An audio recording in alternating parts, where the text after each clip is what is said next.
Hello guys, welcome to the Anatomy Hub. So today we'll study about the spinal cord. So we'll discuss the external and internal features of the spinal cord. The spinal cord actually it is the elongated part of the central nervous system, and it is located inside the upper two-thirds of the vertebral canal. The spinal cord that gives origin to 31 pairs of spinal nerves, and which provides sensory and motor innervation to the entire body excluding the head region, because that part is innervated by the cranial nerves, not by the spinal nerves. So the spinal cord that contains the preganglionic sympathetic neurons, you can say the thoracolumbar outflow for the sympathetic nerve supply of the entire body, and it also contains preganglionic parasympathetic neurons in S2, S3 and S4 sacral. So here we will describe the external structure of the spinal cord, internal structure of the spinal cord, and the ascending and descending tracts within the spinal cord, the meninges surrounding to the spinal cord, and blood supply, and we'll see the clinical correlations and applications related to the spinal cord. So please watch up to the end so that you will get the good information about the spinal cord. So let's start here. It starts from the foramen magnum, ends at the level of L1 and L2 in adult, and in newborn it extends up to the L3 level. So it occupies upper two-third part of the vertebral canal and surrounded by three layers of the meninges, that is the dura mater, arachnoid mater and the pia mater. And you'll find most externally the dura mater, then you'll find deep to that you'll find the arachnoid mater, and deep to that, which is very closely related to the spinal cord, is the pia mater. Now in between the pia mater and the arachnoid mater you will find the space. That space is the subarachnoid space, where the CSF that we already have discussed about the CSF in our previous lecture. So the cerebrospinal fluid that actually circulates inside the subarachnoid space. Then in between the arachnoid mater and the dura mater you will find the space, that is the subdural space. And in between the vertebral canal, bony canal, and the dura mater there will find also a space. That space is the epidural space. So the spinal cord has two enlargements that you will find here due to the pulling of the brachial plexus. Over here you will find the cervical enlargement, and here you will find the lumbar enlargement due to the lumbosacral trunk, due to the lumbar plexus. Here you will find the expansion. So this expansion is your lumbar expansion. Then here at the where the spinal cord ends, so at this point the tip of the spinal cord is known as the conus medullaris, and this conus medullaris it ends at the L1 or sometimes L2 level.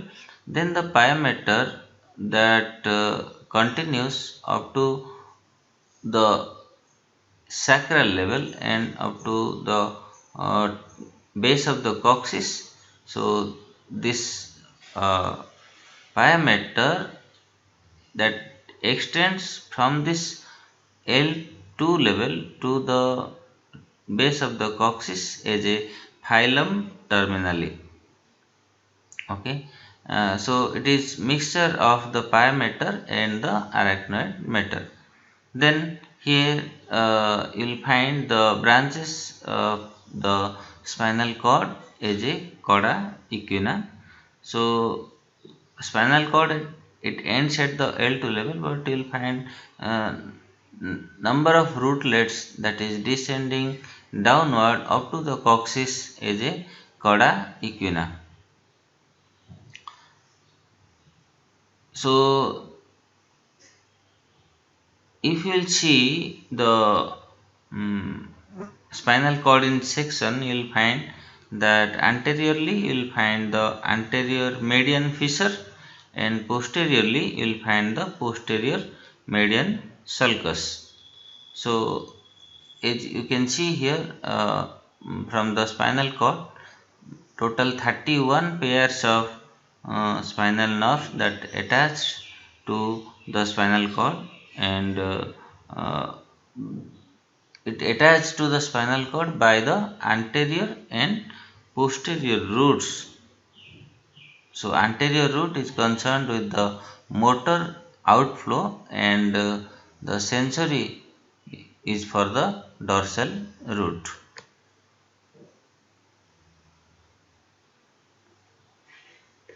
So here you can see very clearly about the conus medullaris that ends at the level of L1 and L2 level, and here you will find these rootlets. They are just descending downward as a roots of the tree. So these are known as your cauda equina, and after the cauda equina, here you will find this is your phylum terminale that ends at the base of the coccyx. This cauda equina, the meaning of the term cauda equina is tail of a horse, a lash of nerves that suspended from the conus medullaris in the lumbar cistern or lumbar expansion, that is called the cauda equina, and it is composed of the lumbar nerve, sacral nerve, and the coccygeal nerve roots, that both the dorsal and the ventral nerve rootlets surrounding the phylum terminally, and the second to fourth sacral ventral roots, they carry with them with the preganglionic parasympathetic fibers, the dura mater and the arachnoid mater around the cauda equina up to the level of second sacral vertebra, that you will find over here. The lumbar cistern is approached in the interval between the L3 and the L4 level of the spine by the for the lumbar puncture, and this avoids the injury to the spinal cord by the needle, because the roots of the cauda equina that slips away from the needle, or even if injured, they have the capacity for regeneration. So here you can see the exit of the spinal nerves, and how the spinal nerves, they are related to the spinal cord. So as you can see here, each spinal nerve, they emerges through the intervertebral foramen except the four nerves. So the first cervical nerve that lies above the posterior arch of the atlas. The second cervical nerve emerges between the posterior arch of atlas and the vertebral arch of the axis. The fifth sacral and first coccygeal nerve, they live via the sacral hiatus. Otherwise, all other nerves, they emerges out through the intervertebral foramen. So the first 7 cervical nerves, they live above the numerically corresponding vertebra that you can observe here, and the 8th cervical nerve that lives above the first thoracic vertebra, means below to the C7 vertebra and above to T1 vertebra, is a C8 spinal nerve, and the remaining spinal nerves, they live below the numerically corresponding vertebra. So here you can see how the nerve rootlets are attached to the spinal cord. Here you will find the anterior median fissure, and posteriorly you will find the posterior median sulcus. And here you will find these are the white matter fibers, and at the center you will find the grey matter fibers. So this grey matter is nothing but the collection of cell bodies of a neuron, and these nerve rootlets which are coming out as a axon. So the bundle of axons that present here inside the spinal cord is known as the white matter. So these are the grey matter and these are the white matter of the spinal cord. So when you will see the interior of the spinal cord, that is actually divided into symmetrical halves by mean of the ventral median fissure and the posterior median septum, which actually dips inwards from the posterior median sulcus, and the spinal cord has an H-shaped core uh, of the grey matter that consisting of the cell bodies of the neurons and the neuroglia, means the supporting cells, and this white matter that surrounds the grey matter and consists of the myelinated and unmyelinated nerve fibers and the neuroglia. So here you can see the spinal nerves. So there are 31 pairs of the spinal nerves, that is 8 cervical, 12 thoracic, 5 lumbar and 5 sacral, and also you will find one pair of the coccygeal nerve. So as you can see here in this picture, that you can see that each spinal nerve is formed by the union of the ventral and the dorsal rootlets in the intervertebral foramen, and the dorsal root that bears a dorsal root ganglion, or the spinal ganglion also you can say. So the dorsal root ganglion that contains the pseudo unipolar neurons, and the central processes of these neurons from the dorsal rootlets and their, their peripheral processes that bring the sensory impulses from the skin, muscles, joints, etc. So the ventral root they carries the motor fibers for the innervation of the muscles, and after emerging from the intervertebral foramen, each spinal nerve divides into a dorsal and the ventral ramus. So here in this section you can find out that the section of the spinal cord, the internal structure, that here you will see this is your grey matter, and here you will find the white matter. So at this inside the grey matters also you will find some association interneurons, and here you will find the grey commissure that actually connects between the two sides of the uh, ventral horn and dorsal horn, and so this grey commissure that connects both the side of the grey matters inside the spinal cord, and that carries a canal. So this canal is the central canal which actually contains the cerebrospinal fluid. So from the ventral, so here you can see this is the ventral horn and this is the dorsal horn. So from the ventral horn, because these are the collection of the cell bodies, you will find the axons, they are just coming out as a motor outflow or the efferent outflow towards the uh, periphery, and from the periphery you will find the nerve rootlets. They will connect to the dorsal horn through the dorsal root ganglion, also known as the sensory or the afferent inflow. So this is inflow segment and this is the outflow segment. So here you can see clearly about the uh, gray matter of the spinal cord, and this is the white matter of the spinal cord. And here you will find this is the dorsal horn and this is the ventral horn, and to this dorsal horn inflow will be there.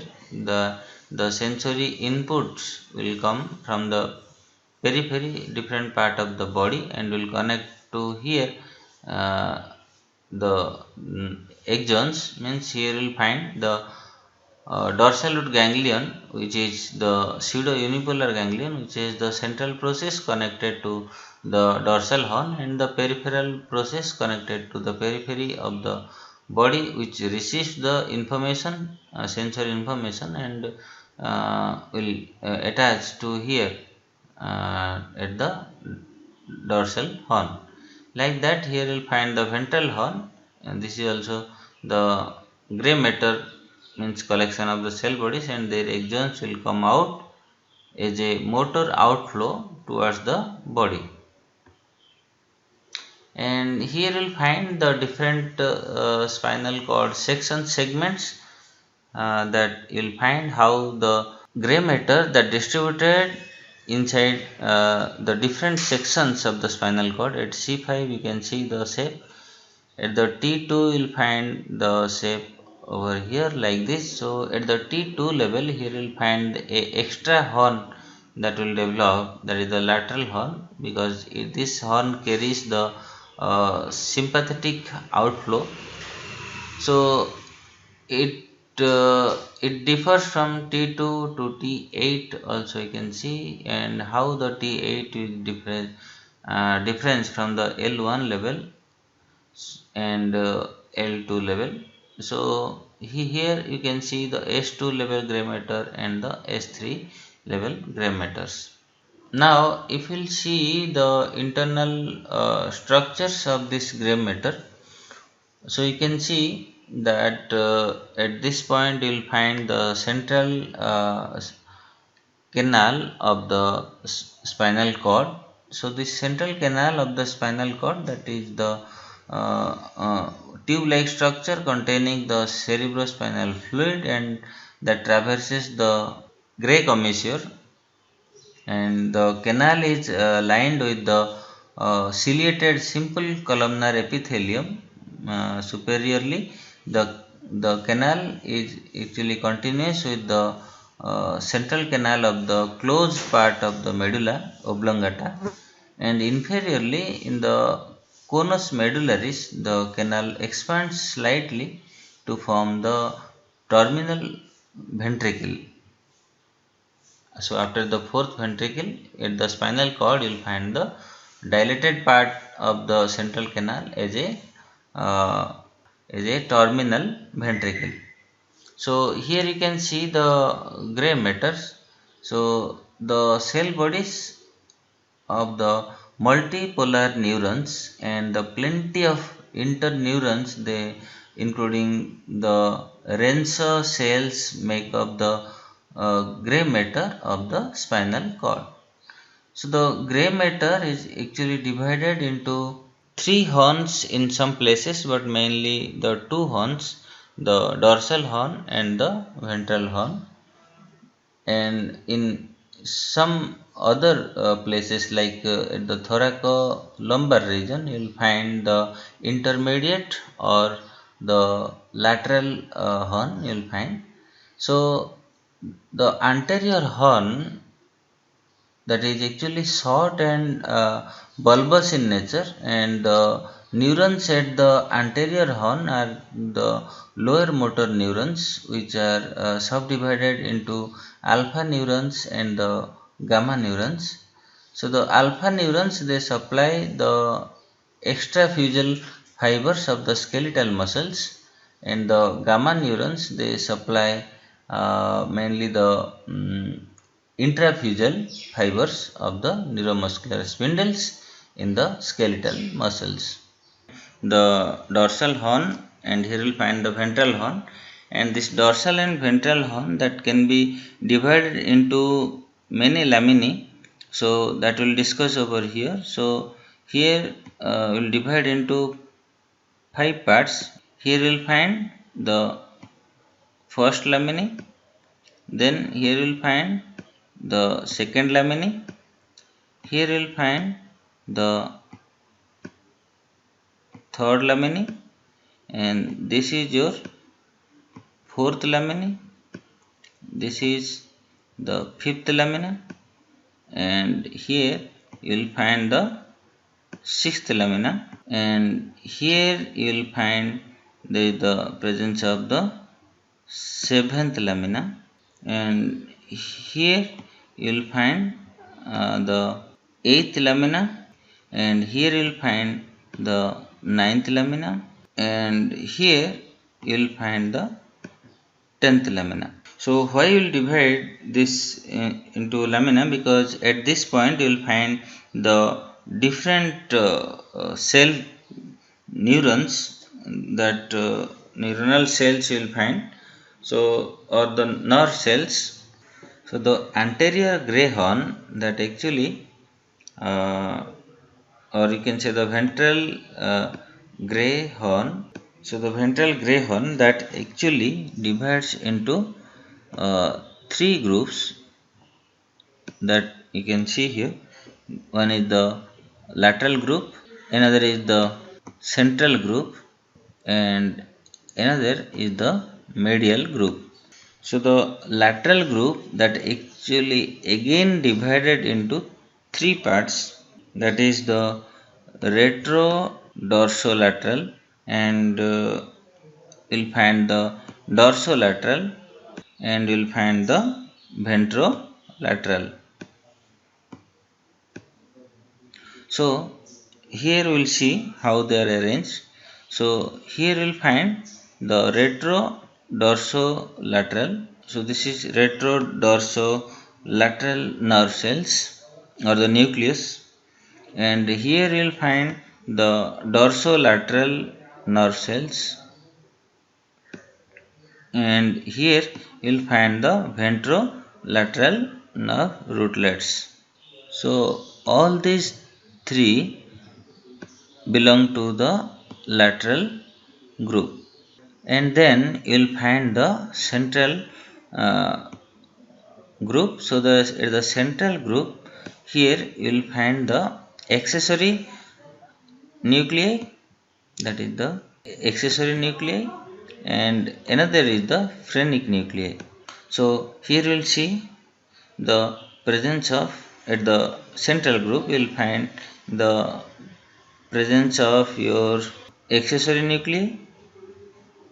So this is the accessory nuclei, and here you will find the presence of your phrenic nuclei. So this is your phrenic nuclei. So these two is actually known as your central group. Then here you will find this medial group. So this medial group again divided into there you will find two types of nucleus, that is your you will find the dorsomedial group and the ventromedial group of nucleus. So here we will show that here at this point you will find the dorsomedial nucleus, and here you will find the ventromedial nucleus. Again we will repeat that the ventral gray horn is divided into three groups. One is lateral group in red, central group in green, and the medial group in blue I have drawn. So the lateral group again divided into three nuclei, that is the retrodorsolateral, and the dorsolateral, and the ventrolateral, and the central group that divides into two nucleus, that is your accessory nucleus here, and you will find the phrenic nucleus, and the medial group that divides into again two groups of nuclei, that is dorsomedial nucleus and the ventromedial nucleus. Then the intermediate zone that you will find over here and here. So this intermediate zone, they have the two types of nuclei, that is your intermedial nucleus and the intermediolateral nucleus. So here you will find intermedial nucleus, and here you will find the intermediolateral nucleus. Then here at the sensory root, what you will find? At this point you will find the nucleus as a substantia gelatinosa. Here you will find the nucleus. So at the dorsal gray horn, at this point you will find the substantia gelatinosa. Then here you will find another nucleus. So this whole a big nucleus you will find over here. So this nucleus is your nucleus proprius. So this is your nucleus proprius that is present over here, and here you will find the nucleus dorsalis that you will find over here. So this is your nucleus dorsalis, and above the substantia gelatinosa, here you will find another nucleus, very small nucleus. So this small nucleus is the this nucleus is known as the posterior marginal nucleus. So the posterior marginal nucleus, substantia gelatinosa, and the nucleus proprius, and dorsal nucleus of vagus. So these four nuclei, they are present at the dorsal horn. So here you can observe the first lamina that is corresponding to this posterior marginal nucleus, and the second lamina that is corresponding to the substantia gelatinosa, and the third and fourth lamina that is corresponding to the your nucleus proprius, and the fifth lamina that is corresponding to the neck of the gray matter, and the sixth lamina that is corresponding to the base of the gray matter, and the seventh lamina that is corresponding to the intermediate nucleus, that is I have already told you that the intermedial and intermediolateral nucleus. And here you can see the eighth lamina that is corresponding to the retro dorsolateral and the dorsolateral and the ventrolateral nucleus. Along with you will find the accessory nucleus and the phrenic nucleus, and the eighth lamina that is corresponding to your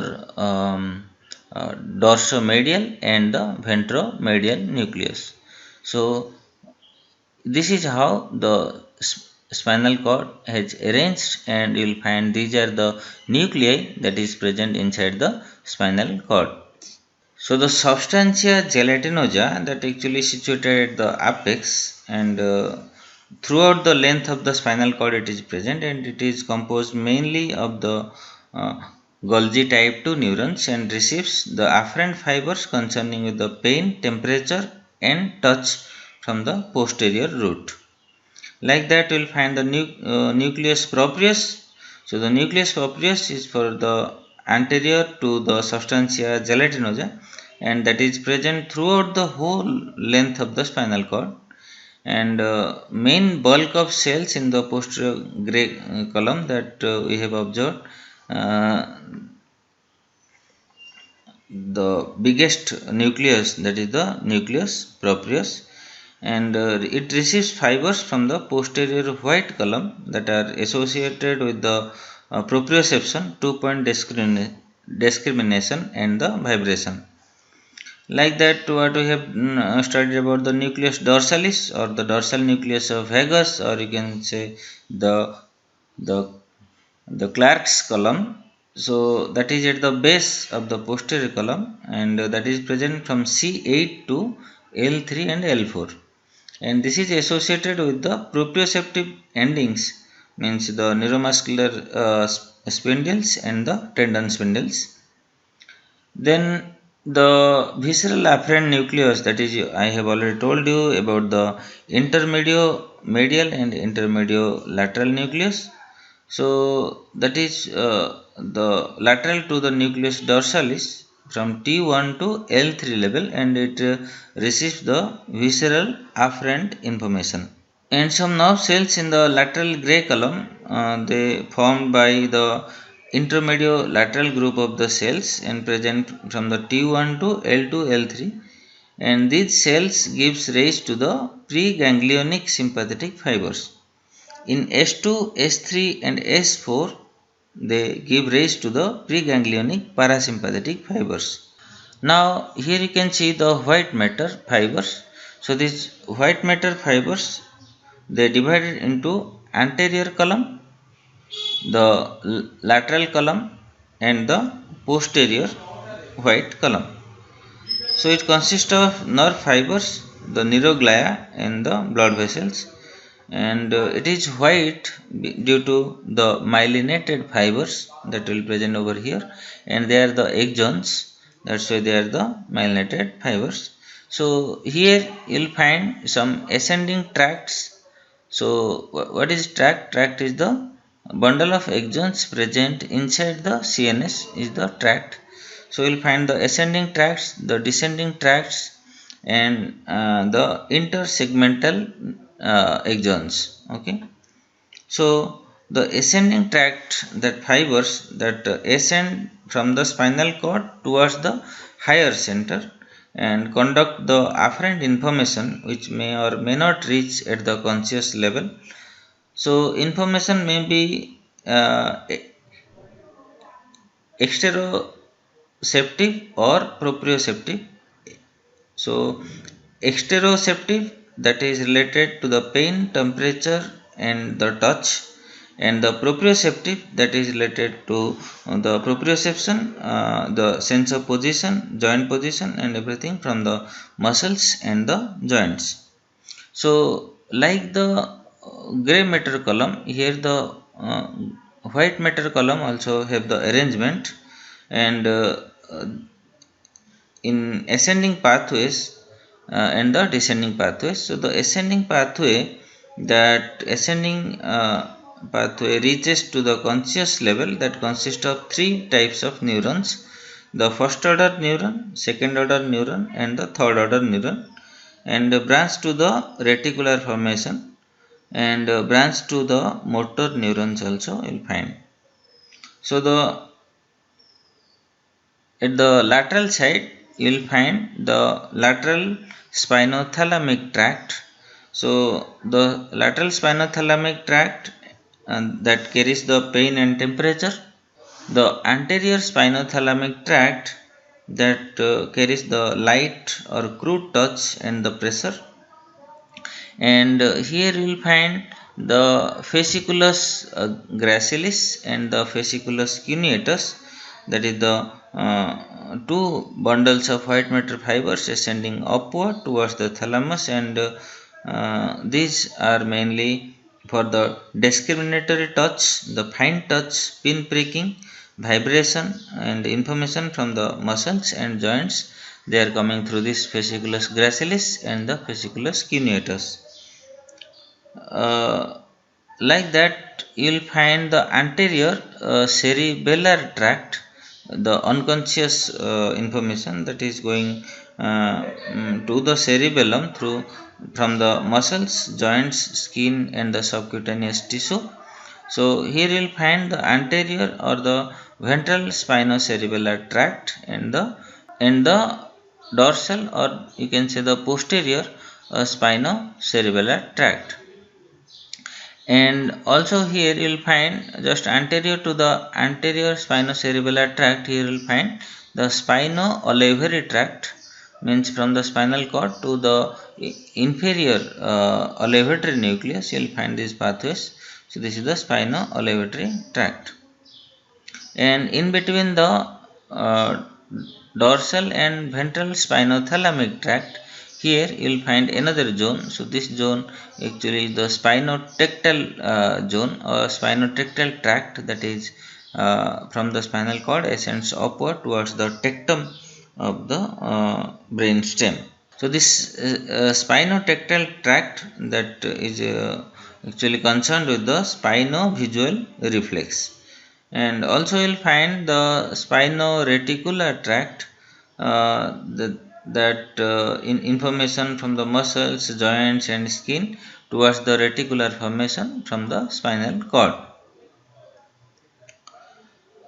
Like that you will find the spino-olivary tract. So the spino-olivary tract, that is the indirect pathway to the cerebellum. And you will find the spino-olivocerebellar pathway. So the lateral spinothalamic tract, that is actually the pain and temperature pathway, and it is the first order neurons, and pain conducted by the delta A fibers and the C type of fibers that will present over here, and there you will find the second order neurons. So the second order neurons, they exit from this cell bodies and will go upward towards the thalamus, and they are the decussate fibers. They decussate to opposite side and it ends in the thalamus, mainly the ventral posterolateral nucleus of the thalamus. The third order neurons that ends in the sensory area in the post-central gyrus, means from the ventroposterolateral to the primary motor cortex area. There you will find the post-central gyrus. So at that area it will ends. So from the thalamus to the posterior central gyrus, that neuron is the third order neurons. So the anterior spinothalamic tract, that actually takes the light and crude touch and the pressure pathway. Then here we will see the posterior white column. So at the posterior white column, here you will find the mainly the discriminative touch, vibratory sense, consciousness information from the muscle and joint sense, that is mainly the conscious proprioception, that is going upward towards the cerebral cortex. The posterior spinocerebellar tract, that is taken from the muscle, joint, sense pathways to the cerebellum, and it is unconscious proprioception and muscle joint information from the muscle spindles, Golgi tendons, joint receptors of the trunk and the lower limbs, and information is used by the cerebellum in the coordination of movements and the maintenance of the posture. Like that, anterior spinocerebellar tract, the majority of the second order neuron cross to the opposite side and enter the cerebellum through the superior cerebellar peduncle, and it takes the information from the trunk, upper and lower limbs, and also it carries the information from the skin and the subcutaneous tissue. Then you will find the descending tracts. So the descending tracts that you will find over here is mainly the three parts: the lower motor neurons and the upper motor neuron, and you will find the corticospinal tracts. The corticospinal tracts that concerned with the voluntary and the discrete and skilled movement. So as you can see here, you will find the reticulospinal tract that facilitates or inhibits the voluntary movement or the reflex. The tectospinal tract that reflects postural movements in response to the visual stimulation. The rubrospinal tract that facilitates the activity of the flexor muscles and inhibits the activity of the extensor muscles, and the vestibulospinal tract that is facilitates the extensor muscles and inhibits the flexor muscles opposite to the rubrospinal tract. Now here you can see the dura mater. The dura mater, arachnoid mater and the pia mater, these are the meninges of the brain and spinal cord, the outer covering of the brain and spinal cord. So here you can see that the outermost part is the dura mater, which is dense, strong, fibrous membrane, and it encloses the spinal cord and the cauda equina also, and continues above with the meningeal layer of the dura that covering to the brain, and it ends at the level of S2 level and separated from wall of the vertebral canal by the extradural space, or you can say the epidural space, and it contains mainly the loose areolar tissue and the internal vertebral venous plexus. And here you will find the arachnoid matter. So the arachnoid matter, that is very delicate and uh, impermeable membrane that lies between the uh, pia mater and the dura mater, and separated from pia mater by the subarachnoid space, and it continues above with the arachnoid matter covering the brain, and it ends at the level of hilum terminally at the level of S2 level. Then the pia mater, which is very closely related to the spinal cord, that is actually the vascular membrane, and closely covers the spinal cord and thickened on either side between the nerve roots to form the ligamentum denticulum. So denticulate ligament. Now the blood supply or the arteries of the spinal cord. So here you will find the anterior spinal artery, posterior spinal artery, and the segmental spinal artery. So they here you can see uh, the two vertebral artery that ascends upward, and it unites together here as a vertebrobasillary artery, and from there you will find two arteries they descending downward as a anterior spinal artery. So the anterior spinal artery, they actually formed by the union of two arteries from the vertebral artery, and they supplies to the anterior 2/3 part of the spinal cord. Here you can observe.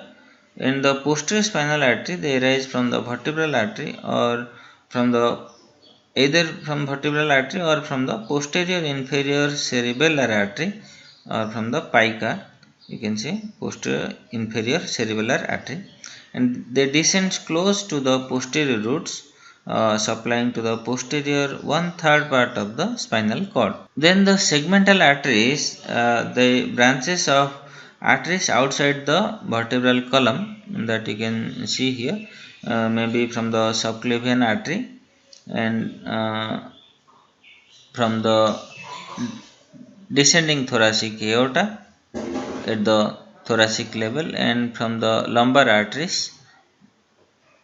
So it gives off the anterior and posterior radicular arteries, that great anterior medullary artery, and it arises from the lateral intercostal arteries from the T8 to the L3 level, that you can observe here how the spinal cord it receives the blood.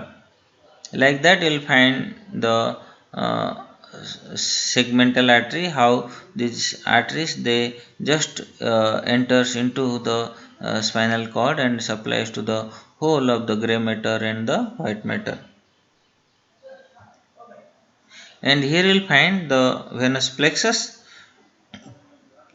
So all they actually collects the vein, and that they actually drains to the lumbar vein, to the inferior vena cava, and to the subclavian vein, and towards the dural venous sinuses,